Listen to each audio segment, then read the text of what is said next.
Bonjour et bienvenue dans l'émission Paroles de femmes. Nous parlons du Saint-Esprit cette semaine et aujourd'hui nous allons parler de la direction du Saint-Esprit car le Saint-Esprit est une personne de valeur, une personne extrêmement précieuse avec qui nous pouvons développer une relation et je crois que depuis hier vous avez déjà commencé à parler au Saint-Esprit, vous avez déjà expérimenté quelque chose de nouveau avec le Saint-Esprit et aujourd'hui nous allons parler de la direction du Saint-Esprit. Comment le Saint-Esprit nous dirige parce que la Bible nous dit que nous sommes dirigés, nous filles et fils de Dieu, par l'Esprit. Alors comment sommes-nous dirigés? Comment fonctionne cette fameuse direction de l'Esprit?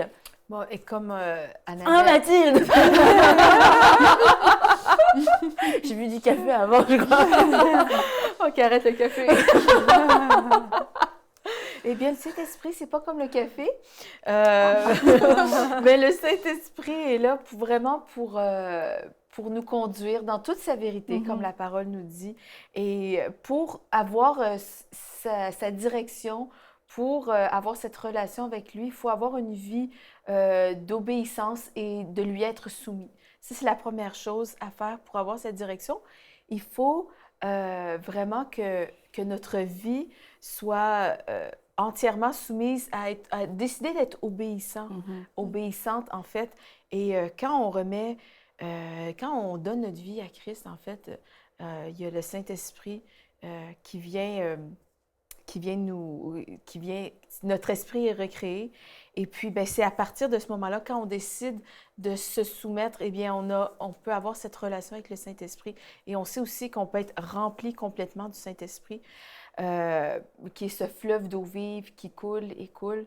Et quand on a cette relation, quand on a décidé de se soumettre à lui, eh bien, c'est comme ça qu'on peut l'écouter parce que, dans le fond, on peut vivre et suivre nos propres désirs de notre cœur. On peut... Et c'est avant d'avoir cette relation avec Jésus-Christ, ben, c'est ce qu'on fait. Hein? On marche selon les désirs de notre chair, on marche selon nos émotions, on marche selon l'envie du moment, on y va avec qu'est-ce qu'on peut, avec qu'est-ce qu'on sait. Mais le Saint-Esprit est vraiment cette personne, ce guide. Et quand on décide, quand moi, le jour où j'ai décidé, ben, je vais obéir au Saint-Esprit, c'est là qu'on est conduit dans la vérité, mais on est conduit dans notre destinée.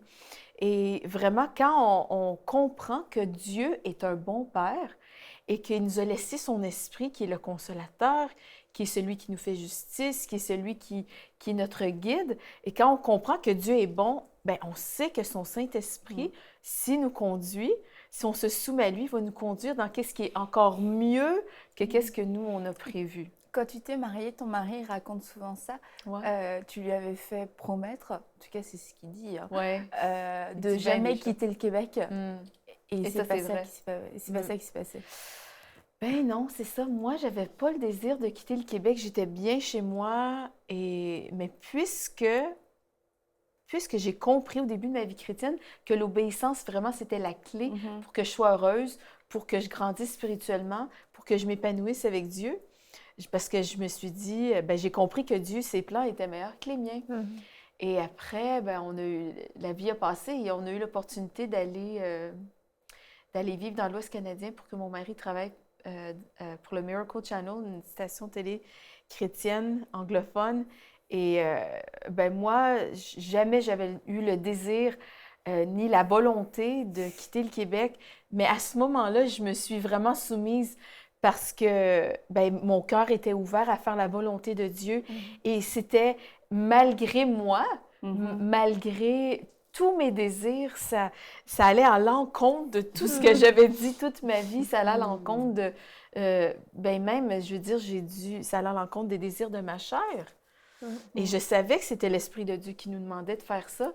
Et c'était vraiment parce que, comme Jérémie 29:11 dit, j'ai des projets de paix et de bonheur, un avenir et de l'espérance. Et ben, j'ai choisi les projets de paix de Dieu. C'était un projet de paix. Et vraiment, on sait que c'était une préparation.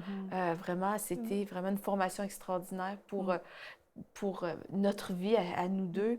Donc, Donc, tu l'as fait en plus par obéissance je l'ai vraiment au Saint-Esprit, pas juste Ouais. à ton mari. Le Saint-Esprit n'a pas juste parlé à ton mari. ma première... Toi, Oui. dans ton cœur, vraiment, tu avais la paix pour ce projet et tu savais que c'était ce qu'il fallait faire. Oui, exactement. Et c'est ça, dans la vie, tu vois, le Saint-Esprit nous demande de renoncer. Quand on est dirigé par l'Esprit, c'est de renoncer à marcher dans la chair. Et si j'avais refusé ça, ben, j'aurais désobéi. Tu vois, c'est Oui. marcher par l'Esprit, c'est d'être obéissant à ce que l'Esprit de Dieu nous dit, Oui. être obéissant à sa parole, à ses instructions. Et si j'avais, mon obéissance, ma redevabilité était d'abord à Dieu. Oui. Et vraiment, je savais que je devais vraiment pas m'opposer à ce projet. Et en fait, quand on se soumet au projet de l'Esprit de Dieu, en fait, c'est que je suis devenue toute excitée. Oui. Et j'étais excitée de faire sa volonté. J'étais heureuse d'être obéissante parce que malgré le fait que ça m'attristait de quitter ma famille parce que, bon, notre fille avait seulement 15 mois à l'époque. C'est triste. Tu dis au revoir aux grands-parents, à la famille, les oncles, les tantes. Mais j'étais excitée. Tous les deux, on avait cette excitation d'être obéissants à Dieu parce qu'on savait que l'Esprit de Dieu nous conduisait dans ce chemin-là.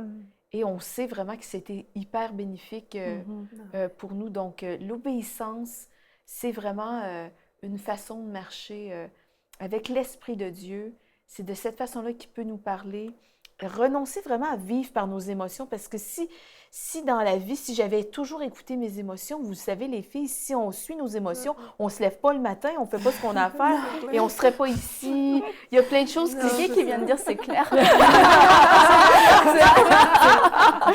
mais je veux dire, il y a plein de choses qui se feraient pas. Je pourrais être assise à la journée longue, boire du café, puis regarder les petits oiseaux voler. Je veux dire, ouais, c'est ça. Je veux dire, on pourrait dire, ah, ben, ce matin, je me sens dépressive. Ben, l'Esprit de Dieu va dire, ben, lève-toi, lève-toi que ta lumière brille. Voilà, tu sais, c'est donc, c'est ça. Et c'est de marcher aussi quand on est dirigé par l'Esprit de Dieu, c'est qu'on se soumet à sa parole. On a compris que le Saint-Esprit aussi nous guide. Comme tu disais hier, je crois que c'est toi, Anne, tu dis, des fois, le Saint-Esprit va nous, tu sais, on est en prière ou des fois, on a juste besoin d'une parole spécifique pour un moment spécifique. Le Saint-Esprit va nous rappeler ce qu'on a lu dans la parole. Le Saint-Esprit va aussi nous guider dans la situation qu'on vit en ce moment. On a besoin d'un conseil, on a besoin d'une direction. Et des fois, c'est clair dans la parole.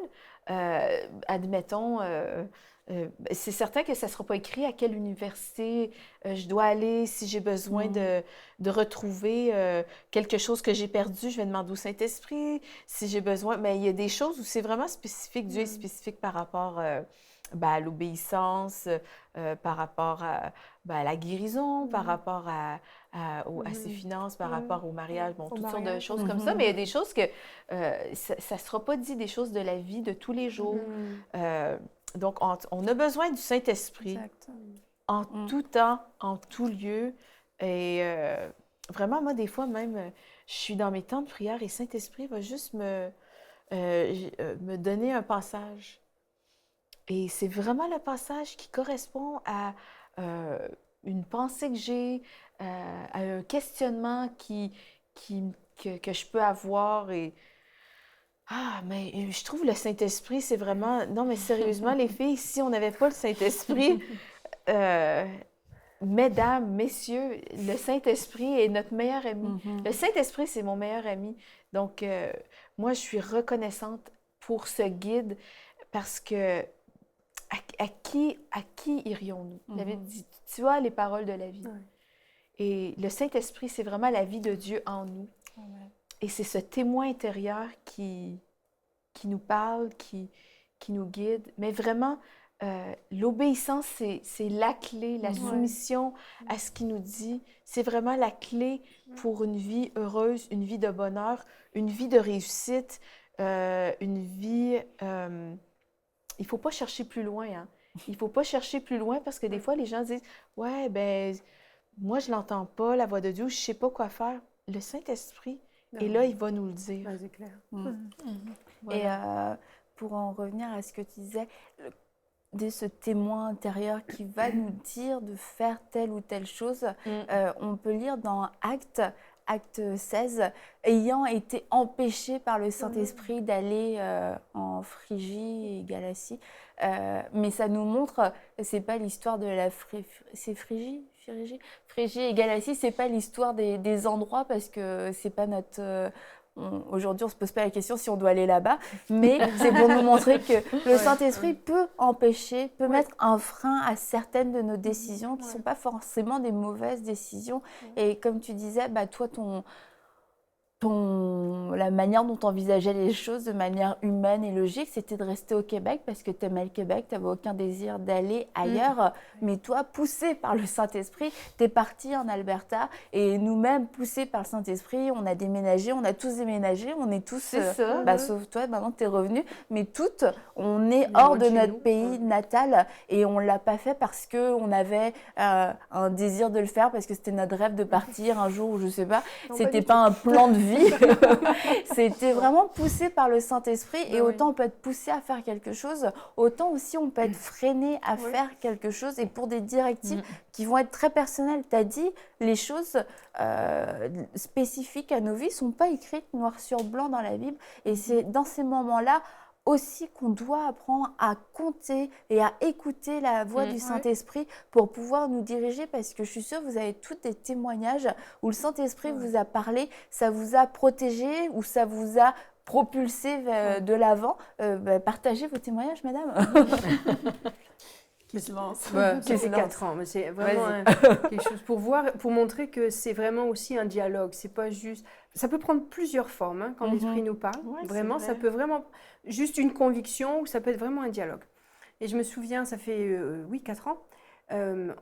J'étais en train de travailler et puis ça fait plusieurs fois avec mon mari, on disait, mais mon mari est en train de terminer son doctorat. Puis il disait, mais là, j'ai pas le temps, j'ai l'église, j'ai l'école biblique, j'ai trop de choses. Il faudrait que je puisse avoir 6 mois pour mettre à part, pour vraiment en finir avec ça, parce que j'ai trop de choses sur mes bras. Et puis j'étais en train de travailler, puis je voyais mes emails rentrer, tu sais, le petit papillon qui est en bas à droite, là. Puis régulièrement de l'université, on recevait des offres de bourse. Puis là, j'en vois une passer, mais là, celle-ci, elle a vraiment attiré mon attention de façon... J'étais en train de travailler, il n'y avait aucune raison, mais là, celle-là, je l'ai vue. J'ai cliqué dessus, et là, j'ai vu, il y avait 15 bourses offertes dans le monde entier à des gens qui finissaient le doctorat en Australie. Puis là, j'ai fait OK, j'ai commencé à regarder. Puis là, ça me semblait très compliqué, une grosse montagne. Mais dans moi, ça disait, vas-y, regarde. Alors OK, je continuais, je regardais. Puis là, il y avait tout un processus complexe et il fallait que, donc on était mi-mai, il fallait que fin juin, tout le dossier soit bouclé. Mais il fallait avoir une université qui accueille, il fallait trouver... Mais mon mari, c'était en théologie, c'était vraiment quelque chose de très restreint.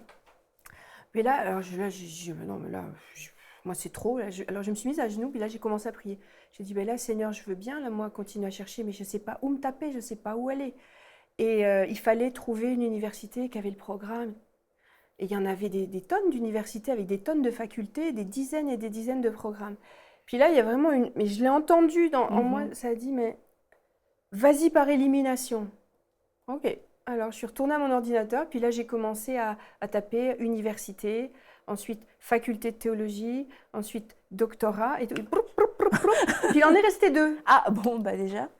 Puis là, je clique sur le premier, page not found. Je dis OK, je clique sur l'autre, et c'était celui où on a finalement atterri pour les 6 mois.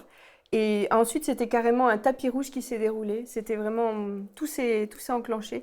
C'était la faculté qui offrait des programmes. Il y avait un centre de recherche qui faisait des recherches exactement sur les mêmes choses que mon mari faisait.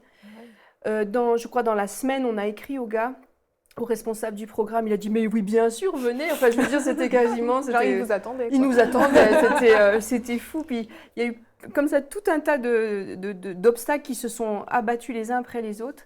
Et tout ça a commencé par « Vas-y, regarde !» et puis « Vas-y par élimination !» Et puisque sinon, c'était un casse-tête. Humainement, c'était un vrai... Ça a été une vraie réussite. Et puis une vraie réussite. Et puis il a eu une des 15 bourses. Donc c'était vraiment, d'un seul coup, tu es sur un chemin. Puis là, le Saint-Esprit dit, ça va là.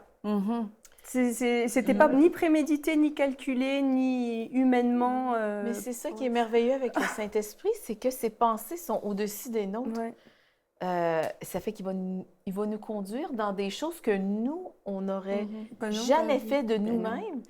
Et souvent, c'est encore plus C'est encore mieux. glorieux C'est que encore nos mieux. propres projets, Mm. que nous, on s'est formés, qui sont donc merveilleux, mais Dieu est encore plus merveilleux que nous. Donc, Parfois, c'est comme si le Saint-Esprit met tout le monde d'accord, en fait. Là où la situation devait être complexe, Ouais. là où les choses devaient être compliquées, dès qu'on a la direction du Saint-Esprit, c'est vraiment comme un tapis C'est rouge un tapis. qui est là devant nous et les choses se mettent juste comme ça. Et nous, on est juste waouh. On est spectateur, Ouais. en fait, Spectateur, ouais, de ce que ouais. Dieu a accompli. C'est fou, Ouais, hein. c'est super. Quelquefois, ça peut être aussi un témoignage intérieur qui va nous protéger. Et je pense à une autre histoire que ton mari raconte. Qu'une fois, il s'était couché et que, mais je sais plus Il y avait ce qu'il a entendu. Il y avait une peluche Ouais, coincée c'est ça. dans... de se relever pour aller vérifier, mais Ah, je ouais. sais plus ce qu'il a eu comme pensée en fait. Tu sais quoi? Je me souviens de Joël, la fin de l'histoire. oui, c'est ça, c'est que Joël était couché, puis tout de suite, ça lui dit, va voir dans la salle de jeu en bas, il y a un toutou, qu'on appelle un toutou, mais c'est Une une peluche. peluche Une peluche. Ouais. pris dans le calorifère. Dans Et le c'est- chauffage. Dans le oui. chauffage, On d'accord. va mettre un sous-titrage. C'est ça. Une peluche coincée dans le chauffage. Voilà. OK. Alors, toutou pris dans le calorifère. Traduction, peluche Coincée. coincée Dans le chauffage. dans le chauffage. Et c'était l'hiver, donc le chauffage était en À fonction. fond. Mhm. Et bon, on sait que c'est inflammable. Ça aurait juste pu faire brûler ta maison. Mais oui, il est arrivé, il y avait vraiment un petit ourson en peluche pris, coincé derrière, entre un meuble et le chauffage. Puis ça chauffait et vraiment, aurait pris feu. quand il m'a raconté ça, j'ai été tellement soulagée, mais tellement reconnaissante au Ouais. Saint-Esprit. Ah, ouais, ouais. Et vraiment, c'est... Ben, en fait, même j'ai une histoire quand on n'obéit pas. Et je me souviens, quelqu'un s'est fait voler dans sa voiture et Saint-Esprit avait dit, va chercher ton ordinateur dans la voiture. Et la personne n'a pas écouté. Et dans la nuit, il y a eu des voleurs dans la rue qui sont... C'est ils ont- l'ordi. et oui, et tout ce qu'il y avait dans la voiture de valeur a été volé. Mais je veux dire, le Saint-Esprit avertit toujours. Ouais. Le Saint-Esprit Ouais. nous avertit. Et la parole de Dieu dit dans Romains 8,14, en effet, tous ceux qui sont conduits par l'Esprit de Dieu sont fils de Dieu. Donc, si on est enfant de Dieu, on est conduit par l'Esprit de Dieu.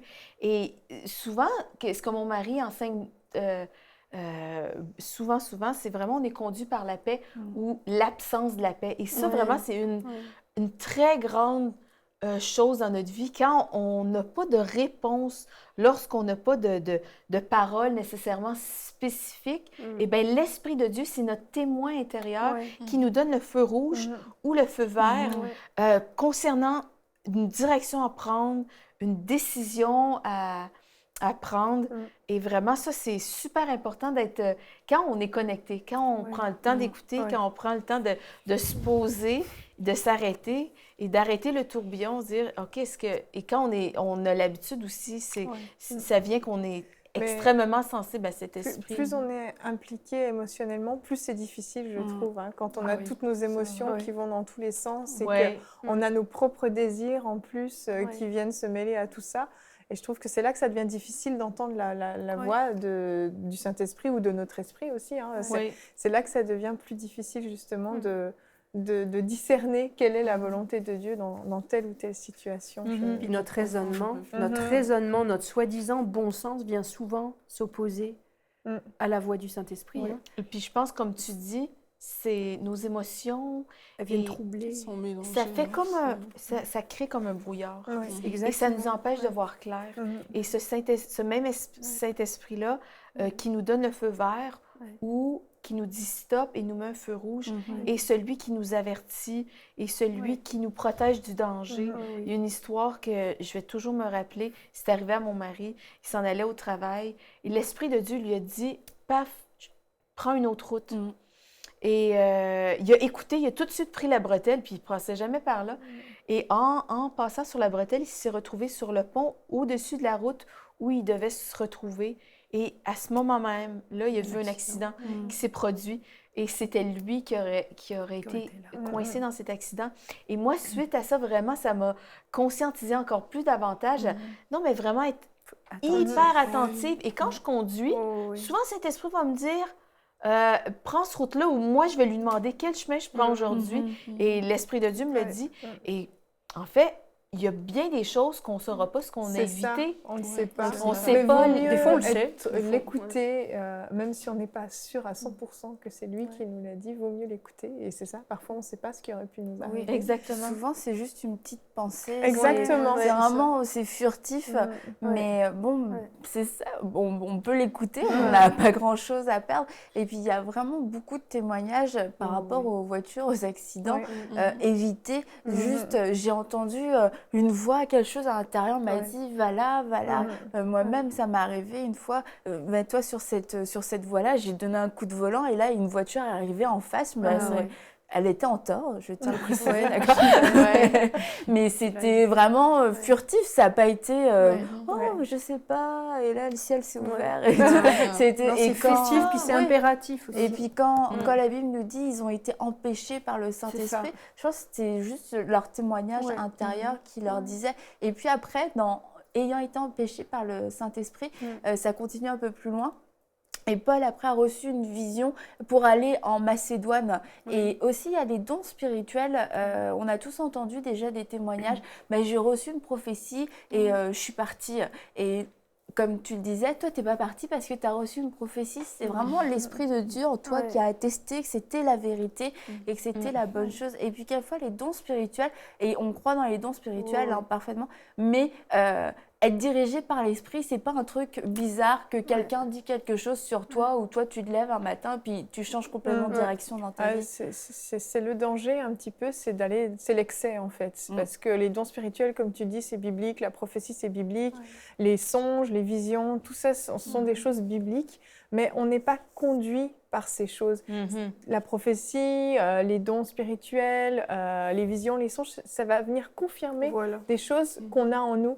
Et souvent, on a reçu quelque chose de Dieu, mais en nous, parce que le Saint-Esprit habite en nous, on n'a pas besoin forcément que ça vienne de l'extérieur, mais parfois, justement, comme on l'a dit tout à l'heure, c'est juste une pensée, c'est juste une petite chose.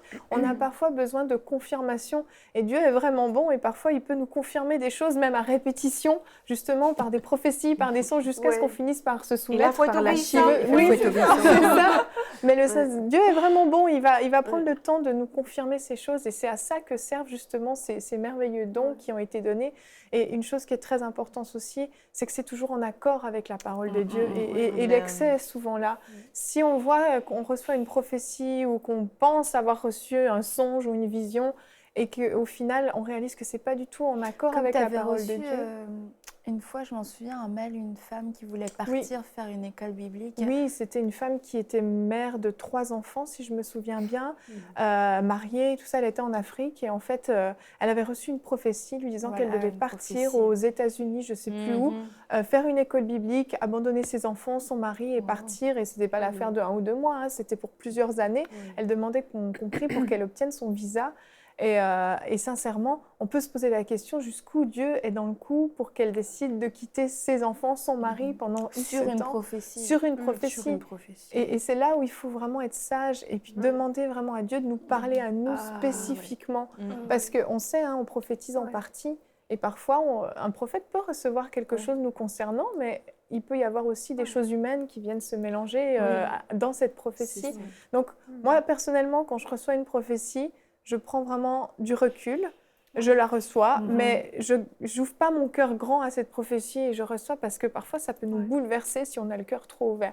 Je reçois, je note, et puis je vais me poser tranquillement déjà, je vais voir est-ce que c'est en accord avec la parole de Dieu? Est-ce que c'est dans l'intérêt d'un homme, d'une personne, ou est-ce que c'est dans l'intérêt de Dieu? Ça, c'est des choses aussi importantes. Et puis ensuite, est-ce que Dieu m'avait parlé de ça? Est-ce que c'est quelque chose que j'avais sur mon cœur? Oui, ça va confirmer. Est-ce que ça vient bouleverser tout ce que Dieu m'avait dit par rapport à ma vie? Il faut vraiment être sage par rapport à ça. Et éviter aussi de chercher des signes dans tout. J'entends souvent des gens me dire « Oh, c'était un clin d'œil de Dieu, c'était un signe de Dieu. Oh, il y avait un... » Dieu cligne beaucoup de l'œil. Oui, c'est ça. C'est ça, le danger, c'est que le diable est capable d'en envoyer des signes. C'est pour ça que l'Esprit de Dieu, c'est... Tout à fait. Et je peux vous donner un exemple qui n'est pas du tout à mon honneur, mais je pense qu'il y a assez d'années qui sont passées, donc je peux m'humilier devant vous. Allez, Yveline, raconte. Mais quand j'ai rencontré mon mari, j'avais lu un livre de Bénigne qui parlait que par rapport à sa femme, il avait dit certaines choses qui avaient tout à fait fonctionné pour lui. Et en fait, moi, j'ai dit au Seigneur, si c'est vraiment mon mari, quand je vais le rencontrer, qu'il porte une cravate de telle couleur. J'étais très jeune convertie, je précise. Et par chance, dans une conversation avant que mon rendez-vous avec Michael, qui c'était lui à l'époque, on n'était même pas fiancés, je lui ai juste dit un truc du genre « Ah, quand je te verrai, je le saurai. » Et là, il s'est mis à rire et il m'a dit « Ah, est-ce que tu as demandé un signe à Dieu ?» et tout ça. Et bon. Et en fait, ce jour-là, en plus, il ne portait pas de cravate. Donc, non, mais si je m'étais vraiment attachée à cette parole, j'aurais pu dire, non, Seigneur, c'est pas lui. Alors que c'était mon mari, il n'y a aucun doute là-dessus. Donc, c'est juste pour dire que, oui, Dieu nous parle vraiment de différentes façons. Je suis 100% d'accord avec ça et des façons parfois très, très spéciales. Il faut être ouvert vraiment à ça. Mais il faut être sage aussi. Et puis... si on nous demande, c'est ça, de délaisser notre famille ou de faire des choses qui sont complètement folles et puis qu'on n'a pas forcément le plan que Dieu nous donne. Dieu ne nous lance pas dans des choses qui vont nous nuire, il nous lance dans des choses qui vont nous faire du bien. Donc, c'est sûr qu'il veut mettre à l'épreuve notre obéissance parfois. Mais je pense qu'on peut vraiment demander à Dieu des confirmations. Il est assez bon, il nous aime assez pour nous confirmer des choses qui nous concernent personnellement et ne pas s'appuyer juste sur une parole ou une prophétie. Manière, la parole nous dit comment traiter les prophéties parce qu'il sait qu'on prophétise en partie et que le prophète peut être imparfait. Il dit ne méprisez pas la prophétie, mais éprouvez-la et retenez ce qui est bon. Donc a priori, ça se peut qu'il y ait une partie qui sont un peu moins bonnes. Donc c'est vraiment comme ça qu'on doit l'accueillir, comme Yveline l'a dit, avec sagesse. Prenez cette prophétie, prenez les paroles que vous recevez, même des paroles que vous pensez recevoir de Dieu pour vous-même, éprouvez-les. Juste regardez ce que la parole est en accord avec ça. Déjà, si ça n'a aucun rapport avec la parole, dites-vous que c'était juste dans votre tête, ça arrive quelquefois, on se trompe. Il n'y a pas de souci avec ça. Le problème, c'est de poursuivre dans son erreur. Mais par contre, si on s'est rendu compte qu'on s'est trompé, le Saint-Esprit nous conduit dans la vérité. Et on va demander au Saint-Esprit, est-ce que vraiment c'était de toi? Est-ce que vraiment c'est toi qui m'as parlé? Et le Saint-Esprit peut vous diriger, va vous diriger dans la parole et vous dire... Ah non, c'était pas toi, parce que la parole dit complètement le contraire, donc vous avez votre réponse. Et comme on l'a dit au début de l'émission, lorsque nous sommes filles et fils de Dieu, nous avons le droit à cette direction de l'Esprit, et souvent l'Esprit de Dieu va nous parler au travers de sa parole, et va nous parler aussi par le témoignage intérieur dont on a parlé, cette voix de notre conscience qui nous dit des choses, quelquefois furtivement, quelquefois rapidement, mais c'est une pensée, une voix qui n'est pas la vôtre, qui n'est pas votre réflexion, et elle mérite que vous puissiez vous y arrêter, que vous puissiez y porter attention parce que ça peut être une protection pour votre vie, pour que votre maison ne brûle pas, mais ça peut être aussi un moment que Dieu a préparé d'avance, un moment qui va être béni comme pour Anne, 6 mois en Australie, juste ça, mais ça peut être pour vous, ça va être pour vous quelque chose d'extrêmement bénéfique, que ce soit la promotion ou la protection. Écoutez la voix de l'Esprit, soyez attentifs à la voix de l'Esprit de Dieu parce qu'il nous conduit dans la vérité, il nous conduit aussi dans les sentiers de la justice. Donc soyez vigilants à ce que l'Esprit de Dieu vous dit et on vous dit à demain pour une prochaine émission de Paroles de Femmes. Envoyez-nous votre témoignage à paroledefemmes@enseigne-moi.com.